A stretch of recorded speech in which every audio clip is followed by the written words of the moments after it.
Okay, we are back live with another Between the Pages book chat.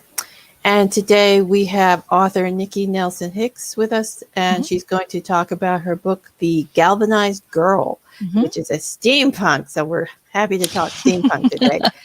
So I'm going to turn it over to you and let you introduce yourself. Take it away. Hi, my name is Nikki Nelson-Hicks, and I write a fistful of genres. I particularly like to write anything that can be weird and fun. And someone once called me spooky quirky, which I'll take that too, because I just enjoy writing fun things, mysteries, murders, anything dealing with the paranormal, the spooky, and steampunk, which was my very first foray into steampunk was with this particular anthology that the Galvanized Girl was supposed to be a part of. But then it's a whole story, which we'll go into, I'm sure. Okay, so tell us a little bit about the story then. Okay, so a few years ago, a friend of mine was editing a steampunk anthology called Capes and Clockworks. The idea behind it was superheroes in a steampunk environment. That sounds awesome. So he called me up and he was desperate because he needed just one more story for this anthology to round it up. Would I write something? And I was like, I've never written steampunk. I don't know anything about steampunk. Okay, well, how long? What's my deadline? Next Sunday. I had 7 days. So I said, okay, fine, I'll do it. I'll write something like 10,000 words, no big deal. So I kind of took a deep dive into steampunk. I went to a comic book store and got some steampunk comics. I bought some books from a used bookstore, and I did a quick deep dive. Finally got the flavor. And at that time, I was writing a series of basically ghost hunter adventure kind of stories. So what I did was I took those characters and kind of made them a backstory. I wrote a story called Ectoplasmic Eradicators Wanted, basically Ghostbusters in a steampunk environment. And I wrote it and I sent it in and they liked it and they bought it and it got put into the anthology. Well, that anthology did pretty well, so they decided to do another anthology. And they asked me, hey, would you write another story for this second anthology? And I'm like, all right, let me think about it. I got in my car, I went driving around just thinking about, okay, what to do. I had no idea. I was just hoping the muse would come to me. And I kept driving around, and there was this, for whatever reason, this line from Hamlet popped up in my head. And I kept popping up in my head. Let me see if I'm trying to find it here real quickly. This line from I'm sorry, Hamlet. Macbeth. Macbeth is, come you spirits that tend on mortal thoughts, unsex me here. And I don't know why that line just kept popping up in my head. So I said, okay. And I just went home, pulled out my journal, and just started thinking about a cool idea about a woman who is pretty much unsexed, and her sexuality was taken away, and she's being used as some sort of thing.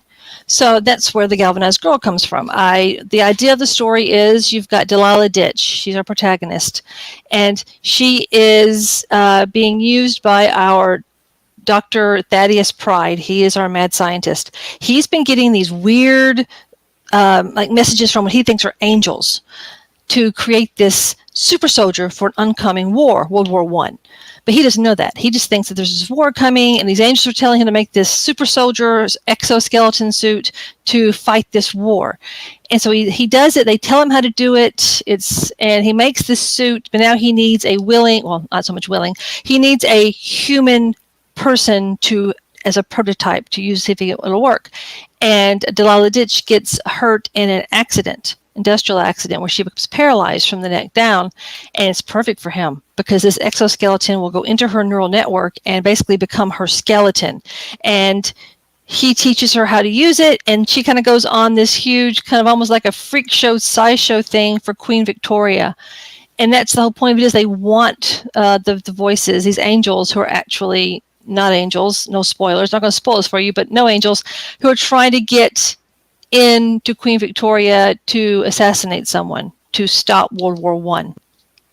Anyway, so that's the whole point of it. But she doesn't know this. She's just this Delilah Ditch. She's this woman who grew up in an orphanage. I have a whole backstory how she got her name, and she's just being used, and she finally ends up causing a war that she never really wanted to cause, but That's how it started. And I tell it from two different perspectives. The very beginning of it is her talking into basically what we consider like an Edison tintype, where you record your voice, which they had at the time, a voice recording thing, very, very, like first gen kind of stuff.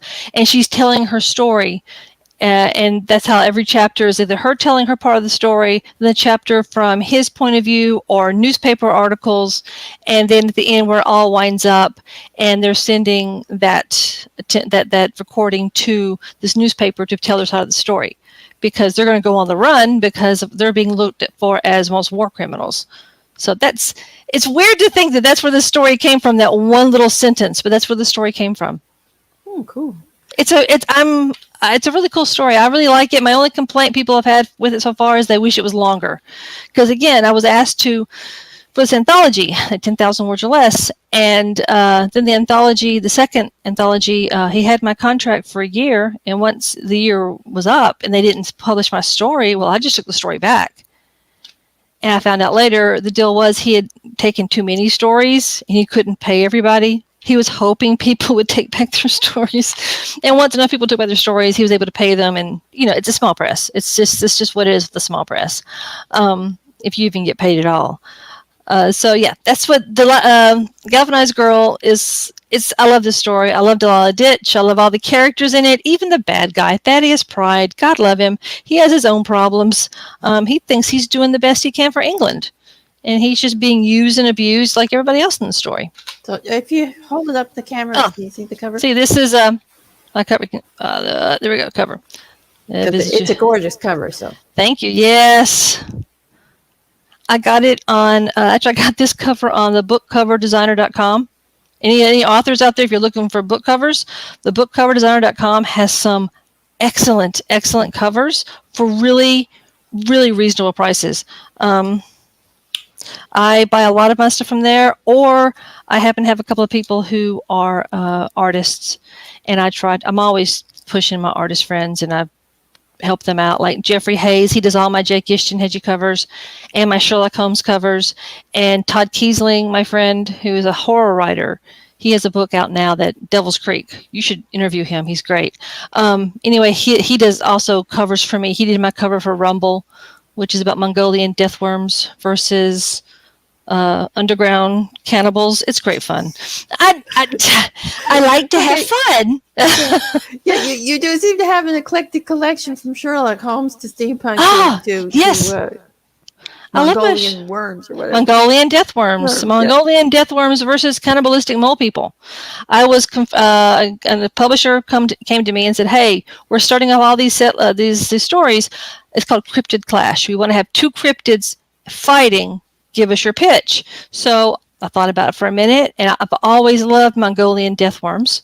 So I said, "Okay, Mongolian deathworms versus cannibalistic mole people." Boom. And they said, "Write that story." So I did.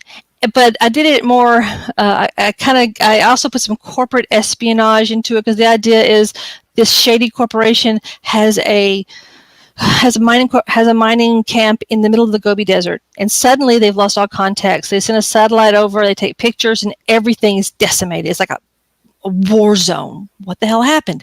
So they contact some mercenary friends. They hire a mercenary crew to go in to find out what's going on. And then they find out what's going on. And I can't tell you more because it'll spoil the book. Yeah, a little strange to Tremors 2 there, eh? Basically Tremors 2, but cannibalistic mole people. Yeah. So okay, so back to Galvanized Girl. I'm sorry, Galvanized Girl. Yeah, we went. Tangents are fine. Okay, sorry. Just tell us a little bit about Delilah and her character. Delilah Ditch is a great character. She was Delilah Ditch.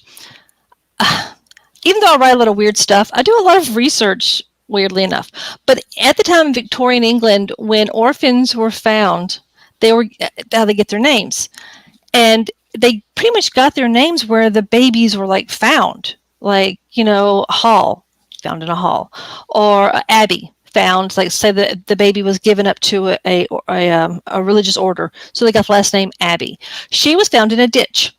That's why her name is, and then when they get to the orphanage as a squalling baby, the person who's there in charge of the orphanage gives them a name.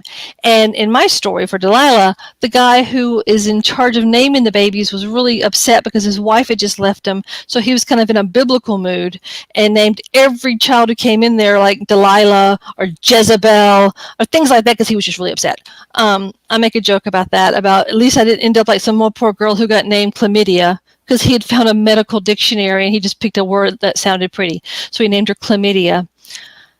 Sad. Anyway, so Delilah is a very strong woman.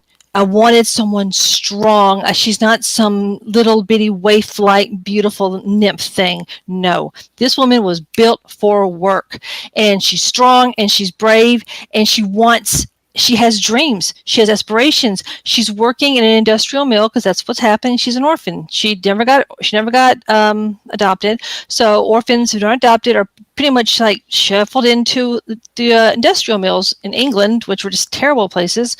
But she was a big woman, so she was able to move things around and do things. And she had dreams and aspirations until, of course, there was this industrial accident. And she was trying to help the other girls. She ends up getting her neck broke.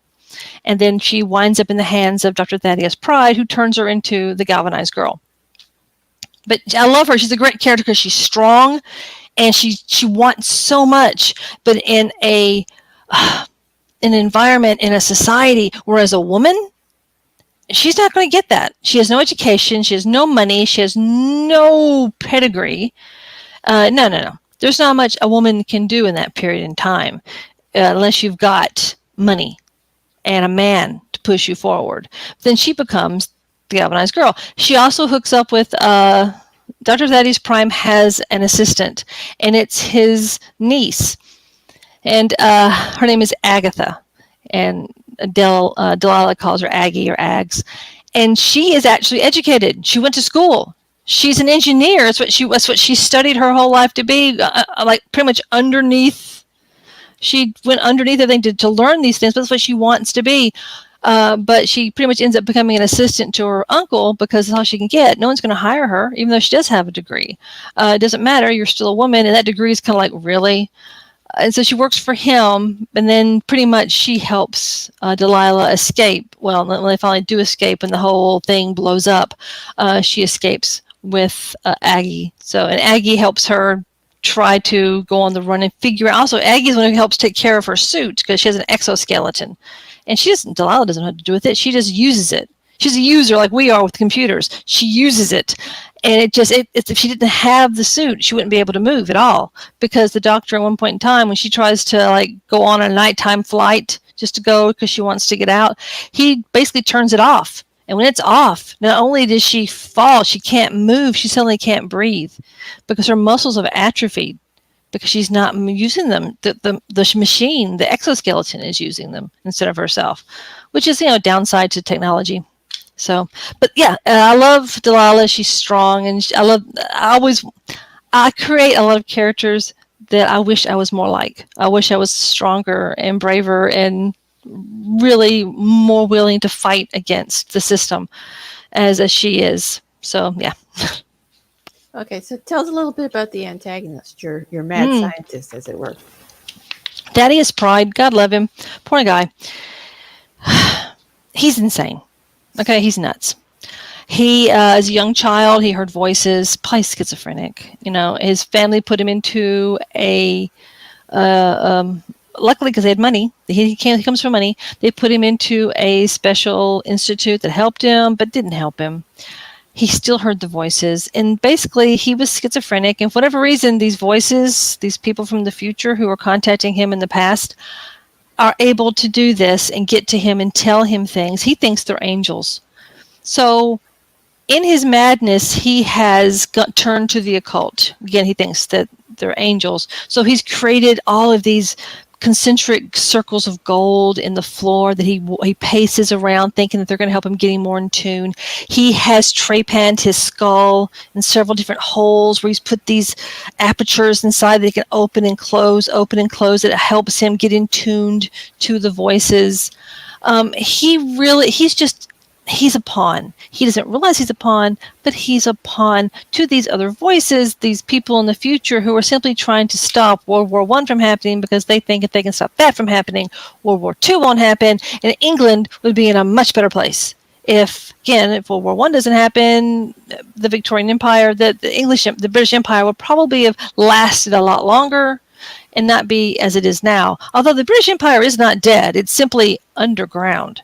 I lived in Oman for a very long time, and the Sultanate of Oman, although it's ruled by a sultan, is pretty much run by the British government. So it's a whole under the ground thing. Something that was an inside joke amongst the embassies there in Oman was that the British Empire is not dead, it's just underground. So anyway, yes, these people from the future are contacting Thaddeus Pride. So he's insane. He's a bad guy. He's not a nice guy. But again, every villain thinks they're the hero of their own story. He's just being used by these voices that he thinks are angels. So I felt kind of bad for him. But again, as an author, your villains, they're just as real to you and just as in their own way, their own hero of their own story than your protagonists are. But he's not a good person, but he's a very flawed individual. And in the end, he gets taken away off to Bedlam because, things. So what was the hardest scene for you to write in the story? The hardest scene? Yeah. Probably the hardest scene was the whole, because I wanted to make sure that I got it across, mostly, was the last scene where Delilah is performing, because basically she's become almost like a freak show. He takes her around England, all through there, showing off the scientific. In that time, showing off scientific marvels was a sideshow attraction. So that's what she was being. In the very last episode, in the very last scene where she's doing this, and she's performing for the show, and he takes over, and instead of her being able to control, she ends up basically killing a lot of very innocent people. It was just sad because I had to kill a bunch of kids, and that's never good. That's not nice. But that was the hardest because I really wanted to get it across, the pathos of her as well as how he feels about this, that he's doing this because he needs to save England. That was probably one of the hardest things to write for that. Probably that. Just trying to get across those energies. You know how it is. It's really hard to get that across, those energies on a written page. It's not the easiest thing in the world to do. Okay, so what was your favorite scene to write? Favorite scene? I think it's probably the ones where she's talking. It's all the different ones where she's talking into the microphone, where she's telling her backstory, and that's fun for me. Writing about her backstory, about when she was at the orphanage, and I think one of the scenes starts off with, "I miss my tits the most because he cut off her breasts so she could fit better into the exoskeleton." And that was probably that's one of my favorite. My favorite scenes were the ones where she's just talking because she's such a really cool character. It was fun to talk and listen to her in her own voice. Okay, so what did you enjoy about writing steampunk?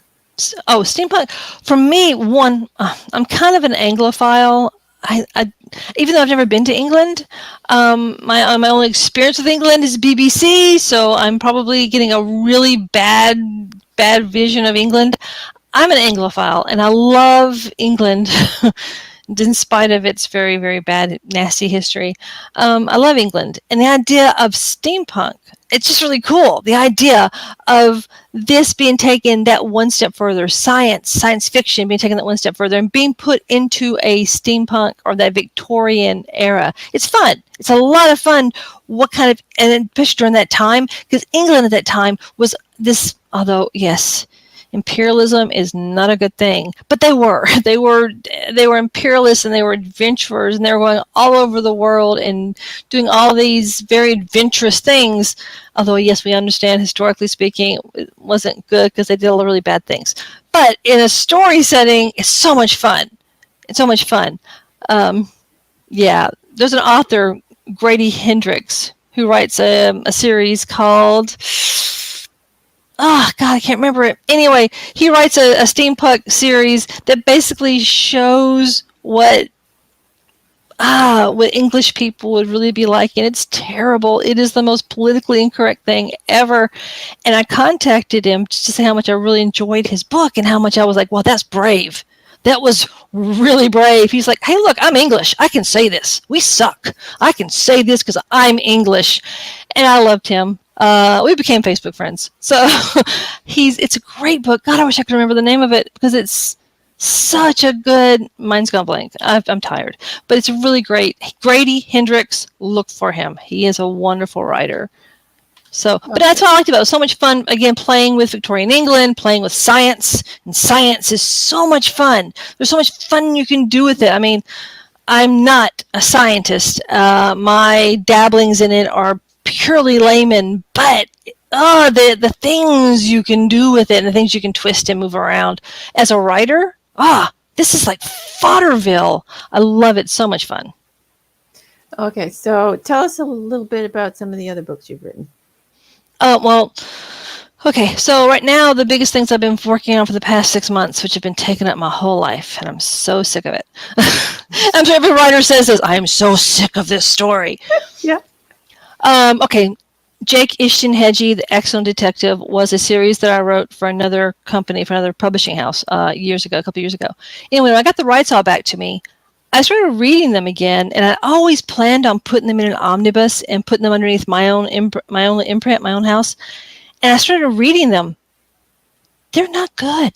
They're not. I was like, these aren't good. These are like bad. These are poorly written. Oh my God, how did these things get published so much?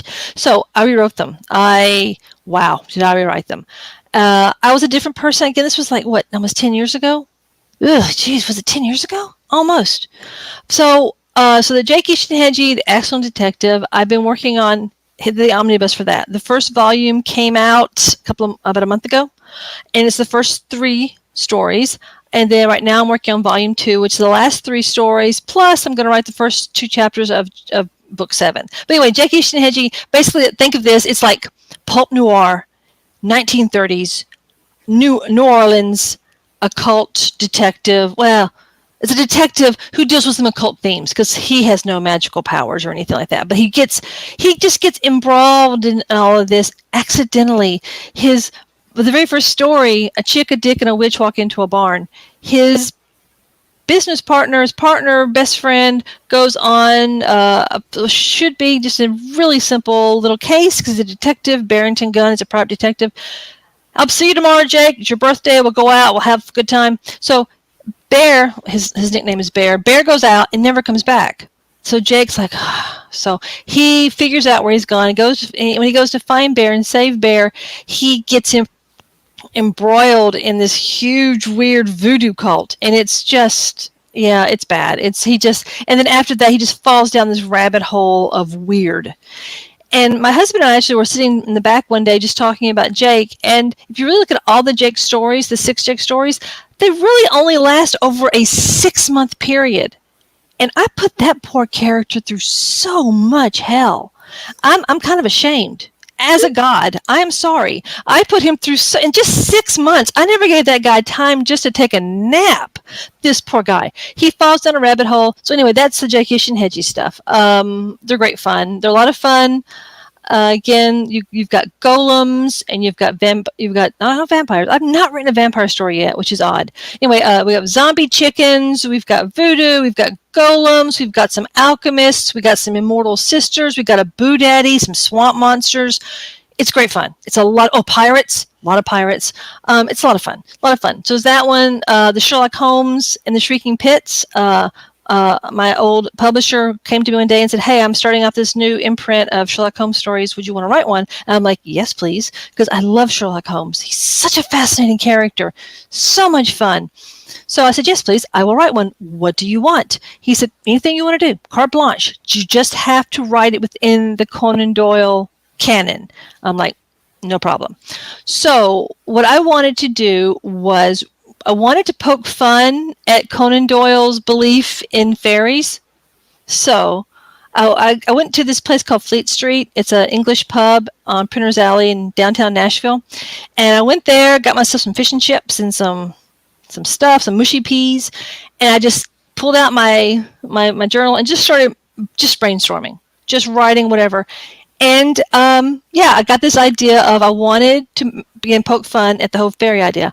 And the whole point of Shrieking Pits is John Watson comes back from a medical symposium, and London is ablaze because Sherlock Holmes is missing. And in Watson's office is this occult guy. He's a occultist. He thinks he is. God love him. He's a poor little guy.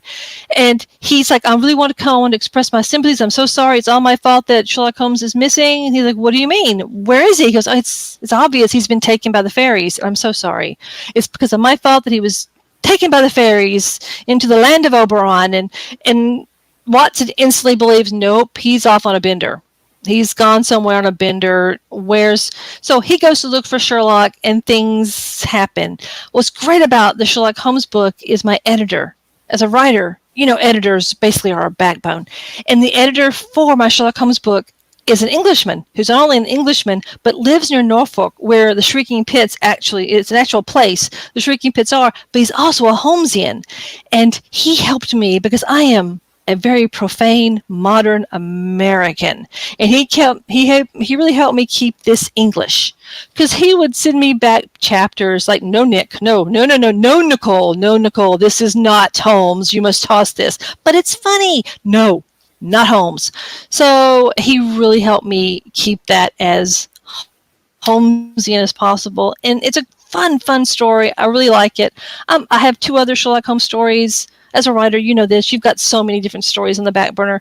I have 2 other Sherlock Holmes stories over here somewhere that I will deal with when I can, because I've been busy with the Jake stuff. There's Jake, Perverse Muse for the spooky season.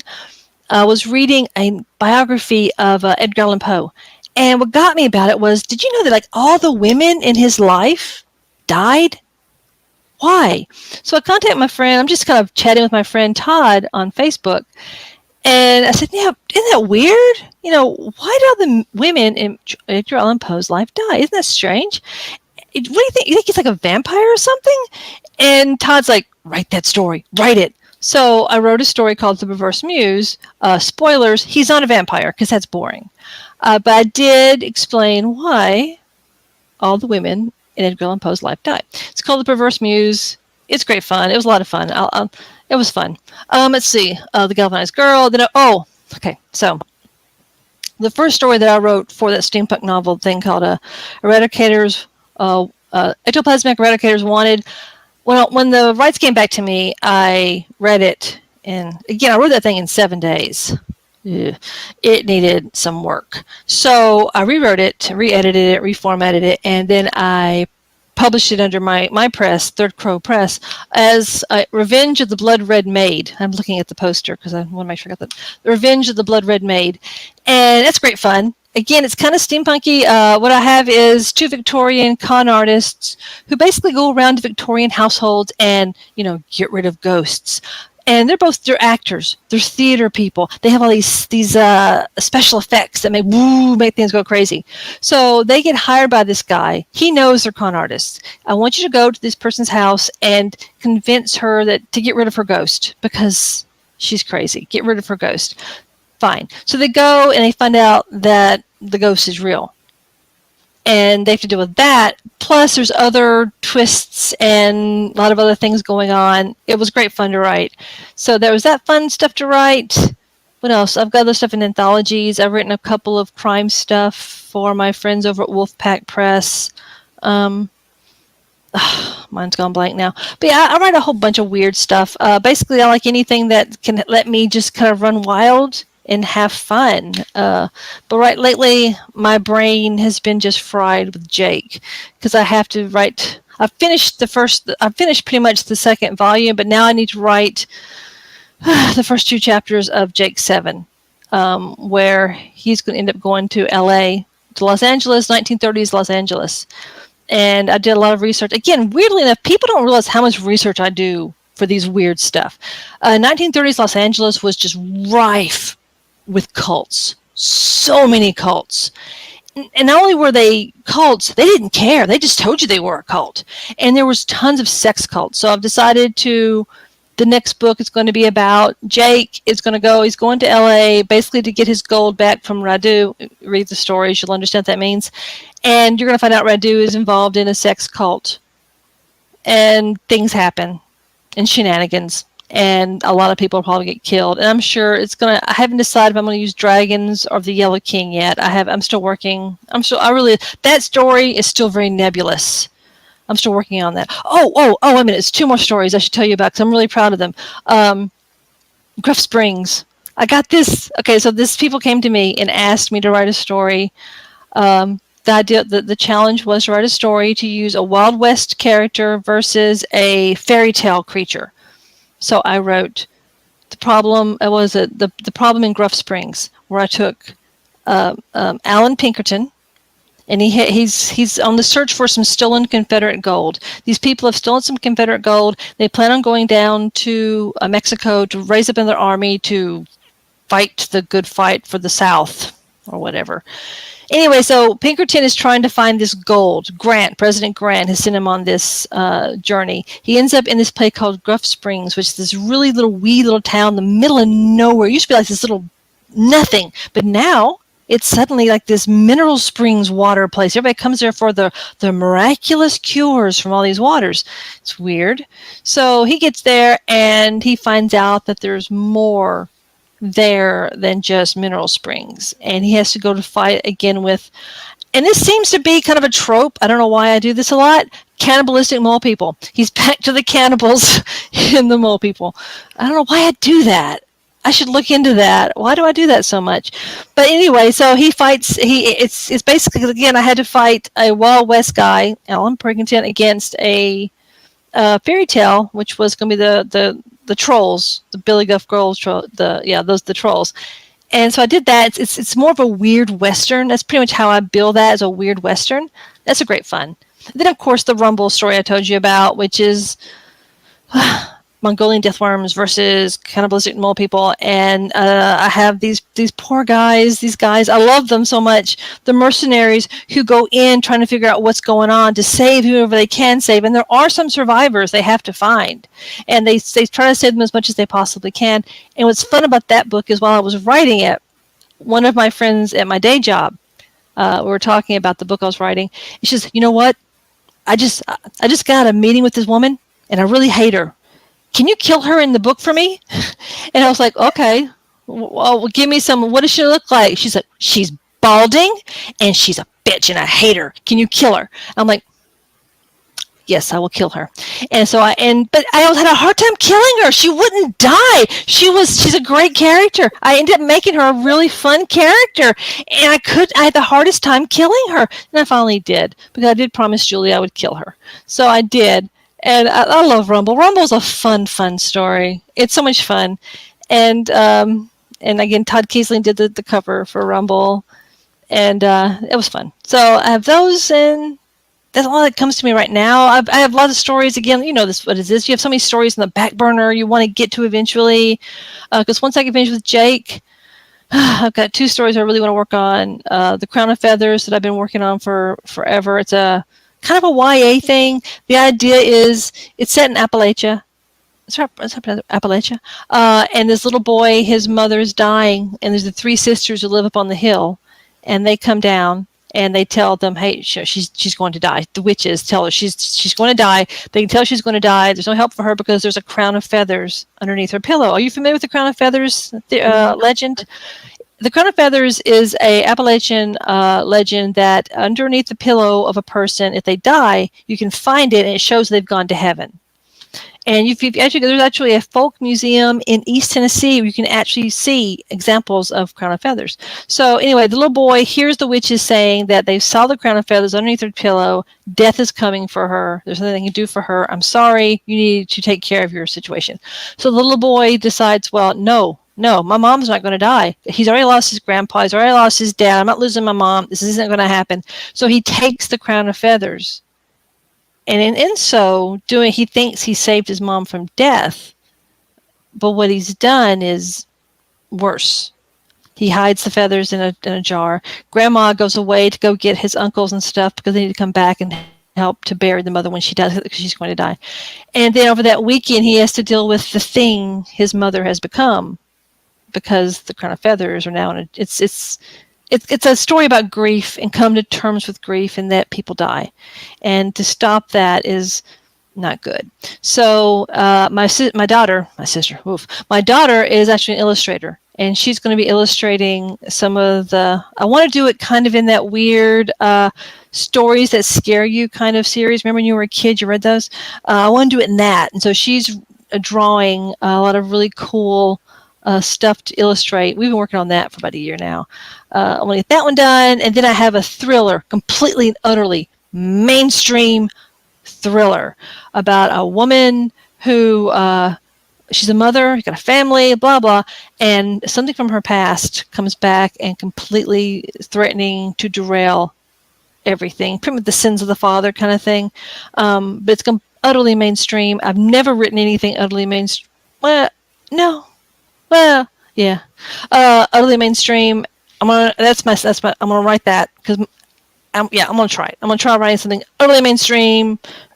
No monsters, no magic.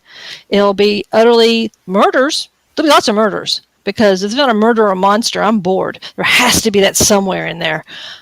So yeah, that's the two things I've got planned for me once I finally push Jake off my desk. But you understand this. You're like, oh my God, I'm so sick of this story. I don't even care anymore.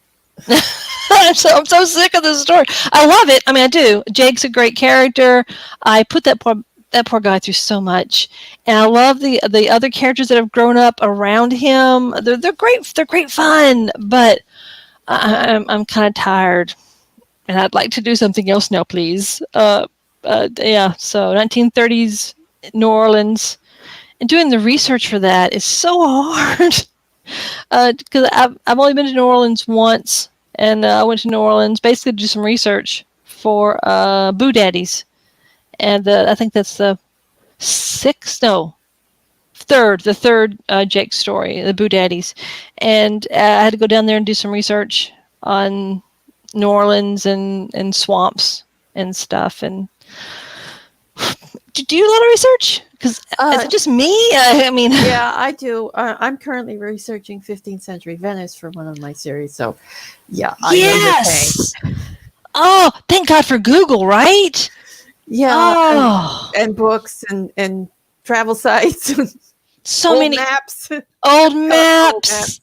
Oh, the matter of fact, the Jake stuff. There's a thing in it. It's a magic thing called the Salt of Life. It's grants you immortality. Anyway, I had it down. I forgot what word. Anyway, the Latin of it. I just Googled the Latin. Well, a friend of mine who actually, he's a dead language guy. He wrote me up and said, "Look, if you ever need help, come to me. Don't go to Google." So he helped me out. In this next book, I'm actually using the proper way to say Salt of Life in Latin. I mean, I just did whatever Google said. I don't know Latin. I took 2 years of high school French. That got me nowhere. So yeah, that's why I created my own magic language, slightly based on Welsh, so it looks good. Oh, Welsh! Oh, but it's utter nonsense in reality. That way, I can't get into trouble. Exactly. You can't be at a con and someone go, "Well, actually, blah, blah, blah." So, really? Seriously, dude? Zombie chickens, that's okay with you, but I used the wrong Latin phrase for Salt of Life. Get away from me. So, no. Welsh is, wow. I've only ever seen the words. I could not even begin to pronounce anything in Welsh. Weird.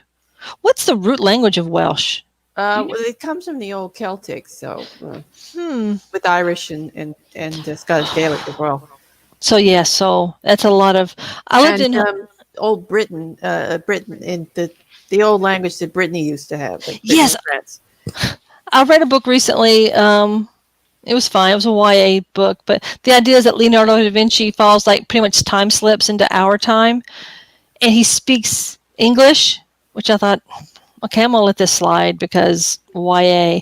But even if he were to speak English, the English he would speak would be incomprehensible to us. We would have no idea what he's saying. But I'll let it slide because it's YA and whatever. But roll with it. I've put my guy who doesn't speak English. I'm going to have one of my characters put a translation spell on him. There you go. Yeah. I love Now he magic. speaks English, and I don't have to worry about it.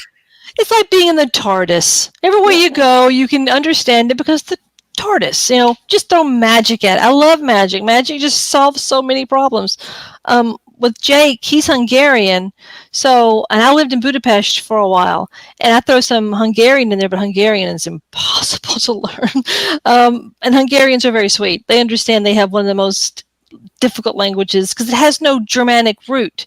It actually has a Mongolian root, which Magyars are weird. Magyars just like appeared one day. So Hungarian, and I have him be able to speak a bunch of languages because he lived in lots of places in Europe. So that helps a lot to have a character who can speak a lot of different languages. But magic is great. If you can't solve it, if a bullet can't solve it, throw some magic at it. That's what I've done. It works for me. Okay, so I think we'll wrap it up here. Okay, and cool. Let you tell everyone where they can find you and your books. Okay, great. All my books, everything I do is on Amazon in Kindle and print. I'm on Facebook and Twitter and Instagram, all under Nick Cubed, NIKCUBED, is where you can find me. I don't have a website yet, but that's coming. I need to get a website so badly, but that's coming. I have a blog. It's on WordPress, Nikki Nelson-Hicks blog, WordPress.